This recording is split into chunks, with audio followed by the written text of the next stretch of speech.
Welcome to the deep dive. We're here to plunge into complex topics, pull out the key insights, and, well, give you a shortcut to being really informed. Today, we're tackling something huge, almost science fiction: the power to rewrite life's fundamental code. We're talking about CRISPR-Cas9 genome editing.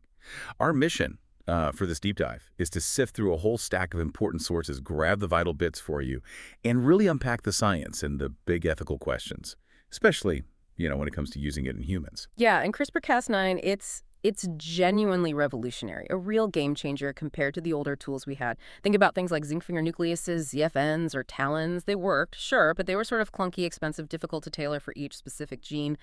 CRISPR, though, it's like getting this incredibly precise molecular find and replace function. It's remarkably accurate, surprisingly easy to work with, and crucially, relatively low cost. That combination, ease, accuracy, cost, that's the unlock. It allows for a level of DNA manipulation that, honestly, was just unimaginable maybe 10, 15 years ago. Okay, rewriting life's code. Yeah. That's a massive claim. So how does it actually work? I mean, where did something this powerful even come from? It wasn't just invented in a lab, right? No, not at all. And that's what's so fascinating. Its origins are actually in nature. It evolved over millions of years as a kind of immune system in bacteria and other simple organisms. An immune system in bacteria. Exactly, protecting them from viruses, from these invaders called phages. CRISPR was their defense mechanism. Wow. So we borrowed a bacterial defense system to edit genes. That's unexpected. Precisely. The core of it is this protein called Cas9, originally found in Streptococcus pyogenes. You can think of Cas9 as like molecular scissors. Okay, scissors. But programmable scissors. They're guided by a small piece of RNA that we design in the lab to match a very specific DNA sequence we want to target. When the guide RNA finds that exact spot on the DNA strand, the Cas9 protein latches on and makes a clean cut, a double-strand break right through the DNA. It just cuts the DNA. Then what? Then the cell's own natural repair crews jump in. Cells hate having broken DNA. There are two main ways they fix it. One is called non-homologous end joining, or NHEJ. It's fast, kind of like slapping some tape on the brake. It often makes small mistakes, though little insertions or deletions, which can actually be useful if you want to disable a gene. The other pathway is homology-directed repair, or HDR. This one's much more precise. If you provide a DNA template alongside the CRISPR machinery, the cell can use that template to repair the break perfectly, incorporating whatever new sequence you've provided. So you can either knock out a gene with the slightly messy repair, or you can actually rewrite a sequence using the precise one, the HDR. That's the basic idea, yes. Understanding and harnessing this natural system, well, it just blew the doors open for genetic engineering and immediately raised the possibility of editing the human genome, maybe even for therapy. It's incredible. So harnessing this bacterial defense system really kicked off a new era. What were some of the first ways researchers started applying this, beyond just figuring out how it worked? Right. The potential was obvious, and people started exploring applications almost immediately. It's such a versatile tool. A big early area was creating better animal models for human diseases. You could, say, introduce a specific cancer-causing mutation in mice much more efficiently than before. There were even early studies in non-human primates, like monkeys, trying to model diseases, although identifying the genome in those species presented some challenges initially. So better lab models? What else? Targeted tissue editing. Researchers realized you could potentially modify genes just in specific tissues like the liver or the brain. That opens up possibilities for, treating localized diseases or studying brain function. And it works across different organisms. Oh, absolutely. It's been used to create multiple gene mutations very quickly in all sorts of organisms: rats, zebrafish, even plants like Arabidopsis. It's become a standard tool in labs everywhere. It's like having that universal edit button. You mentioned editing genes, but I read something about epigenome editing. That sounds different. It's not changing the DNA code itself. Exactly. That's another fascinating layer.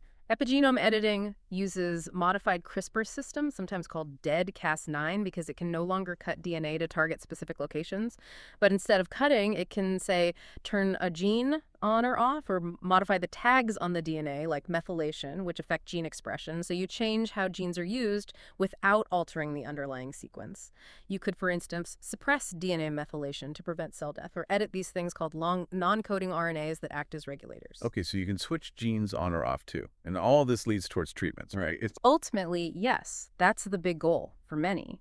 There are two main approaches being explored: ex vivo, where you take cells out of the body, edit them, and put them back in vivo, where you try to deliver the CRISPR machinery directly into the body to edit cells in place. And we've seen some really promising early results.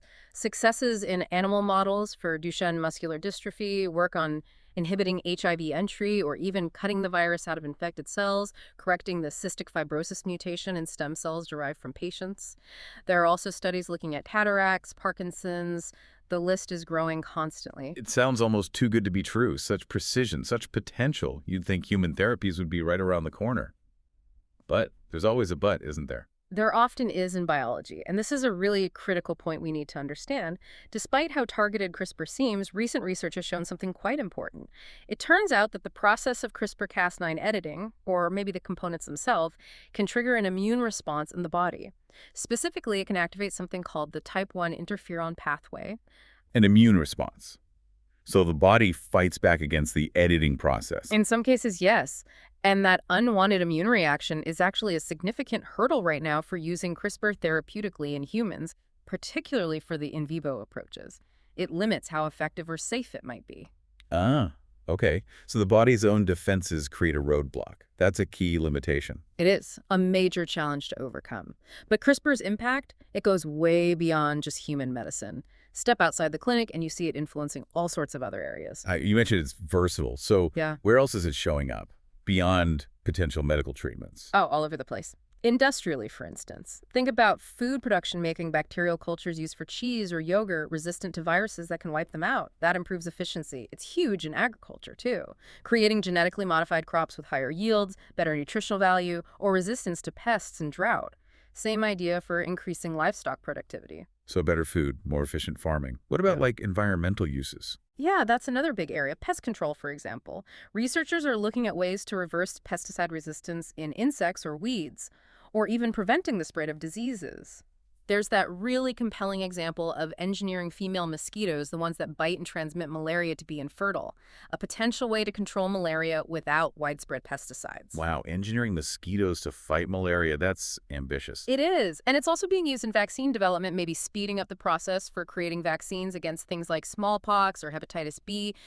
And just to show its flexibility, it can even be adapted to edit RNA, the single-stranded cousin of DNA. Okay, so diseases, food, pests, vaccines, it's touching so many areas. But this power, this ability to manipulate life so fundamentally, it inevitably raises darker questions, doesn't it? What about military applications? Is that something people are looking at? Unfortunately, yes. It's a much less discussed area, but it's happening. Defense ministries in various countries are funding research. The stated goals often involve things like increasing soldier tolerance to biological or chemical agents, or maybe optimizing human performance in some way. Optimizing performance, that sounds very close to enhancement. It does. They're also looking at silencing genes related to specific toxins, like the CMG2 gene, which is involved in anthrax toxin entry into cells. And there's research into creating animals with enhanced traits for military use, like dogs with significantly increased muscle mass. Enhanced animals for military use. And the implication for humans is? Well, the direct application in human soldiers is likely still a long way off. There's a huge amount of research needed, and the ethical barriers are or should be immense. But the very fact that this research is being funded, the very idea of genetically modifying humans or animals for warfare, it raises profound ethical red flags. The potential for misuse, for an arms race. It demands serious global discussion even now. It really does. It's sobering. Which brings us, I think, to probably the most ethically charged application of all, using CRISPR on human embryos, germline editing. Exactly. This is where the stakes become incredibly high. Because editing germline, cells, the sperm, eggs, or embryos, means making changes that aren't just for that individual. These changes are heritable. They get passed down to all future generations. It's altering the human gene pool potentially forever. Passed down forever. That's a heavy responsibility. And we've already seen attempts, haven't we? Which really set off alarm bells. We have. The first major public one was in 2015. A researcher in China, Zhenju Huang, published work where he tried to use CRISPR to correct the gene responsible for beta thalassemia, a blood disorder, in non-viable human embryos. And how did that go? It's not well. The results were quite concerning. He reported success in only a very small fraction of the embryos. Many others had off-target mutations, unintended cuts elsewhere in the genome, and in many, the intended correction didn't happen at all.